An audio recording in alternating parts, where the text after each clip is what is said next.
Let's now move on to another tool or a trap related to psychology, and that's the concept of reciprocation, or also called reciprocity. And basically what this means is that when somebody does something for us, we as human beings feel the need to repay what they've given us. According to anthropologist Richard Leakey, this is what really makes us human and separates us from other forms of animal life. When we first began to share food, to share tools, and to reciprocate with each other. Now, reciprocity is a tool that's especially useful in negotiation. And let me give you a personal example of reciprocity in a negotiation I was involved in India a few years ago. One of my former students invited me to participate in his wedding in Mumbai. So I flew out for the wedding and had a wonderful time participating in the wedding, but then had a couple of extra days to explore the city following the wedding. So one afternoon, I visited a beautiful area in Mumbai called the Hanging Gardens, a wonderful park.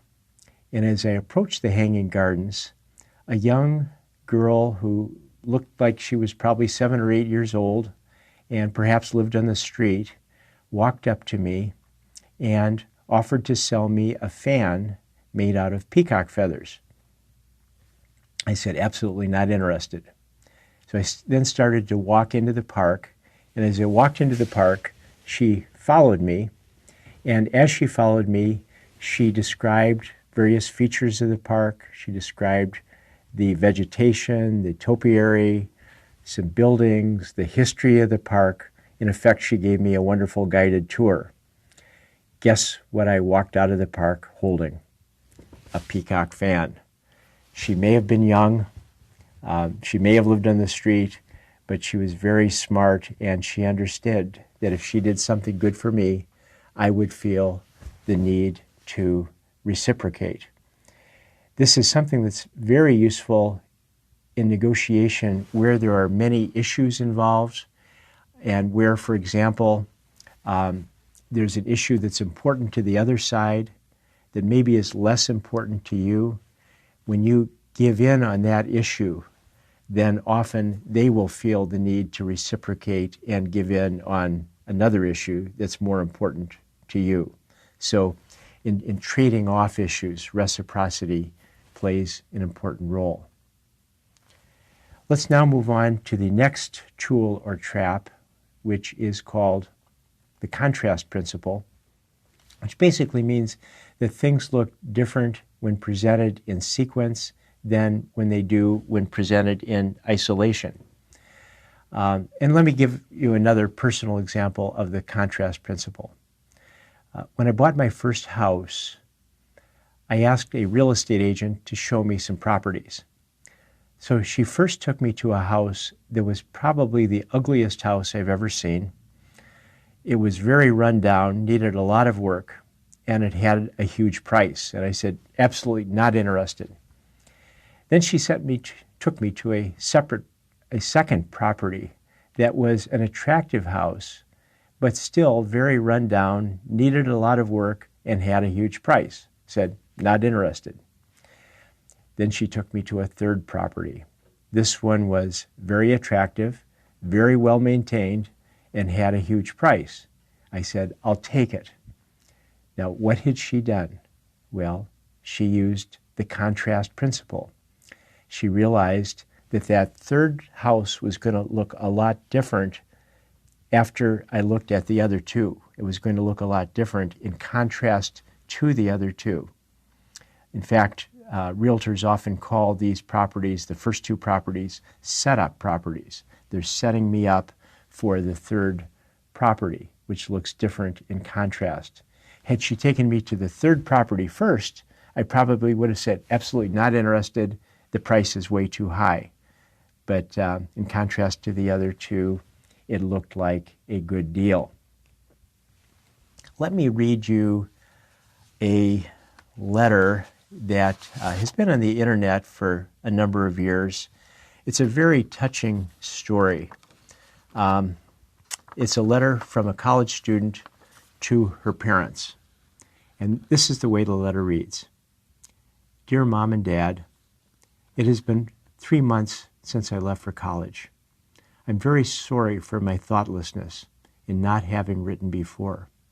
I will bring you up to date now, but before you read on, you better sit down, okay?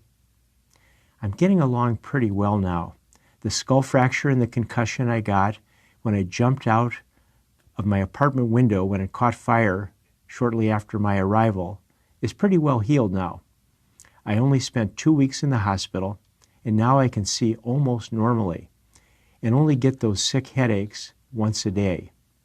Luckily, the fire in my apartment and my jump were witnessed by Roger, an attendant at a gas station, and he was the one who called the fire department. He also visited me in the hospital, and since I had nowhere to live, he was kind enough to invite me to share his apartment with him. He's a very fine man, and we are planning to get married. We haven't set the date yet, but it will be before my pregnancy begins to show. His divorce is final now, and he shares custody of his 3 children. The reason for the delay in our marriage is that Roger has a minor infection which prevents us from passing our premarital blood tests, and I carelessly caught the infection from him. This will soon clear up with the penicillin injections I am taking daily. Now that I've brought you up to date, I want to tell you that there was no fire in my apartment. I did not have a concussion or skull fracture. I was not in the hospital. I am not pregnant. I am not engaged. I do not have syphilis, and there is no divorced man in my life. However, I am getting a D in my art class and an F in biology, and I wanted you to see those grades in their proper perspective. Your loving daughter, Jane. Well, Jane might be having trouble with biology, but she certainly understands the contrast principle, and I'm sure she's going to do very well in her psychology classes. Okay, one last tool or trap, and that is looking at the big picture perspective.